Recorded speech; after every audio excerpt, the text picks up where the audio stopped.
Hello दोस्तों, मैं हितेश आज आपके सामने एक स्टूडेंट्स के लिए बहुत इम्पॉर्टेंट टॉपिक लेके आया हूँ। How to secure good marks in exams. वैसे तो हम सब लोग पढ़ते हैं लेकिन हम लोगों के मार्क्स नहीं आते।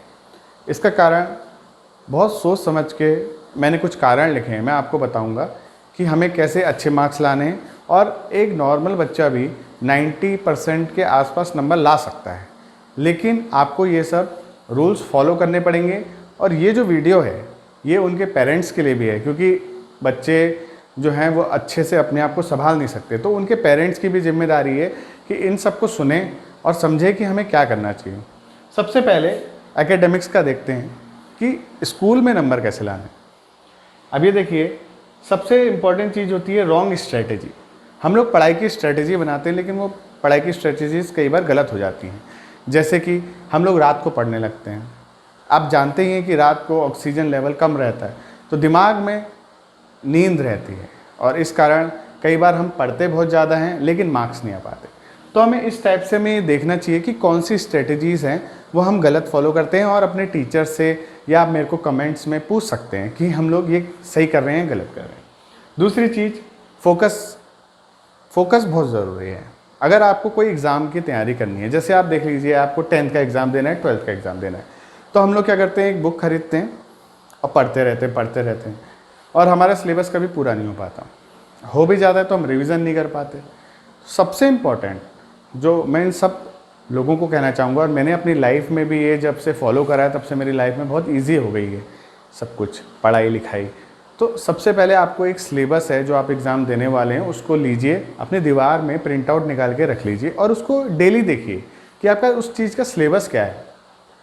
कई बार क्या होता है, सिलेबस में बहुत सारे पॉइंट्स स्पेसिफिक रहते हैं और वो पॉइंट्स अगर आप पढ़ लें तो उससे ही कई क्वेश्चंस आ जाते हैं।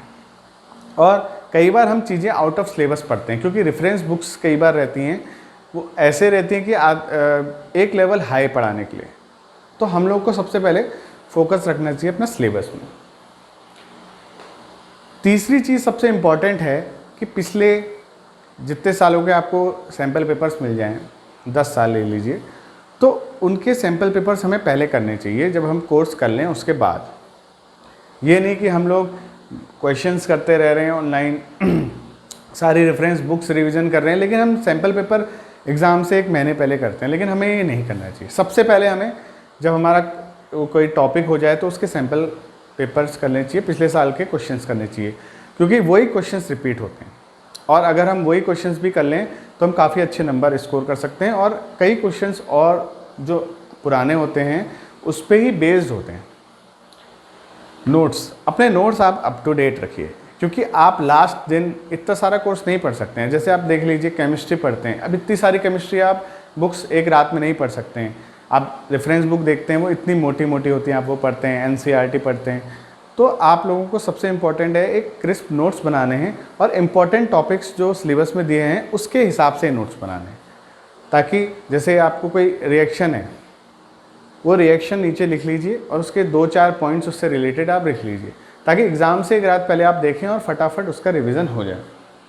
मोटिवेशन, अपनी लाइफ में मोटिवेशन बहुत ज़रूरी है। अगर आप बिल्कुल नॉट इंटरेस्टेड होके आप किताबें पढ़ रहे हैं तो आपको वैसे भी कोई चीज़ समझ में नहीं आने वाली और आपको नींद आ जाएगी। तो आपको मोटिवेट होना है कि मुझे नंबर लाने हैं, मुझे अच्छे मार्क्स लाने हैं। आपके सामने आपका गोल होना चाहिए, मुझे ये बनना है, तभी आप उस चीज़ को कर पाएंगे। स्ट्रेस सबसे इम्पॉर्टेंट, आजकल की डेट में सबसे इम्पॉर्टेंट चीज़ है स्ट्रेस। सब स्टूडेंट्स हैं, एक तो घर में बैठे रहते हैं, बाहर भी नहीं निकल पा रहे हैं इस कोरोना वायरस के कारण, तो उनके दिमाग में स्ट्रेस बहुत हो जा रहा है। तो स्ट्रेस कम करने की कोशिश करनी चाहिए और इसमें पेरेंट्स को भी उनकी हेल्प करनी चाहिए कि उन लोगों को पढ़ाई के अलावा और चीज़ों में भी उन लोगों को करने दें कुछ एक्टिविटीज़। और स्पेशली जो आप कंप्यूटर गेम्स खेलते हैं, आप जैसे पबजी हुआ और भी खेलते हैं, तो इन गेम्स को नहीं खेलना चाहिए। इससे क्या होता है, हम लोग थकते हैं और हम लोग बहुत ज़्यादा, हमारा दिमाग यूज़ भी नहीं हो पाता है। अब मैं आपको एक मैनेजमेंट का कॉन्सेप्ट बताता हूँ कि हम लोग जब भी मैनेजमेंट में या कोई कंपनी में एज अ मैनेजर्स होते हैं तो वहाँ पर हम लोग एक एनालिसिस करते हैं, स्वॉट एनालिसिस कहते हैं उसको। इससे हमें पता लगता है हमें क्या करना चाहिए। स्वॉट में क्या करते हैं हम लोग, स्ट्रेंथ, वीकनेस, अपॉर्चुनिटीज़ और थ्रेट्स, ये 4 कॉलम बनाते हैं। लेकिन आप लोगों के लिए सबसे इंपॉर्टेंट अपनी स्ट्रेंथ और वीकनेस है। तो आप लोगों को हमेशा सब ये पता रहना चाहिए कि हमारी स्ट्रेंथ क्या है और हमारी वीकनेस क्या है। अगर आपको ये पता होगा तो आप उस हिसाब से अपना टाइम मैनेजमेंट करेंगे। टाइम मैनेजमेंट बहुत इंपॉर्टेंट है। क्या होता है कि जैसे मेरी मैथ्स भी स्ट्रॉन्ग है और मेरी केमिस्ट्री वीक है और मेरी फिज़िक्स भी स्ट्रॉन्ग है, तो मैं क्या करूँगा, फिज़िक्स और मैथ्स ही पढ़ता रहूँगा दिन भर और केमिस्ट्री एग्ज़ाम के टाइम पे पढ़ूँगा।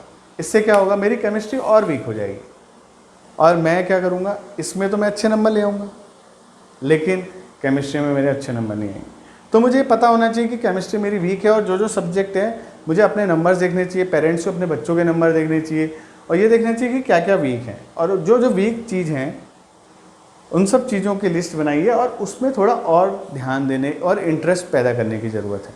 अगर मान लिया कोई स्टूडेंट है और उसकी केमिस्ट्री वीक है और वो ट्यूशन भी पढ़ रहा है फिर भी उसको इंटरेस्ट नहीं आ रहा, तो आप ये देखिए कि उसको इंटरेस्ट क्यों नहीं आ रहा है, क्योंकि सब सब्जेक्ट इंटरेस्टिंग होते हैं। कोशिश कीजिए कि उसको उसमें इंटरेस्ट आए, चाहे वो थोड़ा अलग तरीके से पढ़े और अगर नहीं आ पा रहा है तो उसके लिए कैसे शॉर्ट नोट्स बनाए जाएँ, उसको पढ़ाने का तरीका बदला जाए ताकि उसके लिए वो सब्जेक्ट ईजी हो जाए और उस पर वो नंबर कम से कम अच्छे स्कोर कर दे, एवरेज से ऊपर कर दे, ताकि ये दोनों जो नंबर्स हैं ये इसको झेल लें। अगर ये थोड़ा सा कम भी आया इनमें से तो भी ये उठा ले। तो हमें इस हिसाब से अपनी स्ट्रेटजीज बनानी चाहिए।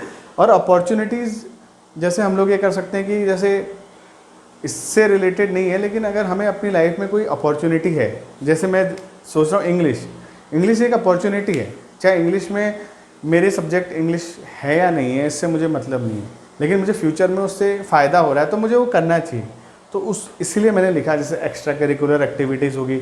और थ्रेट्स क्या है, थ्रेट्स ये हो सकती हैं कि मेरे को किस चीज़ से खतरा है, जैसे मैं बहुत ज़्यादा अपने दोस्तों के साथ घूमता हूँ, ये मेरी थ्रेट्स है, मेरी वीकनेस जिसकी वजह से मुझे नुकसान हो सकता है। मैं ऑनलाइन गेम्स खेल लेता हूँ ज़्यादा, मैं मूवीज़ ज़्यादा देखता हूँ, नेटफ्लिक्स देखता हूँ, तो ये सब थ्रेट्स हो सकती हैं। तो इसको कम करने की कोशिश करनी चाहिए। और अगर आपने ये कर लिया, बड़े से बड़े बिजनेस इस फंडे पे चलते हैं और आपका भी पढ़ाई आप चला ही लेंगे अच्छे से।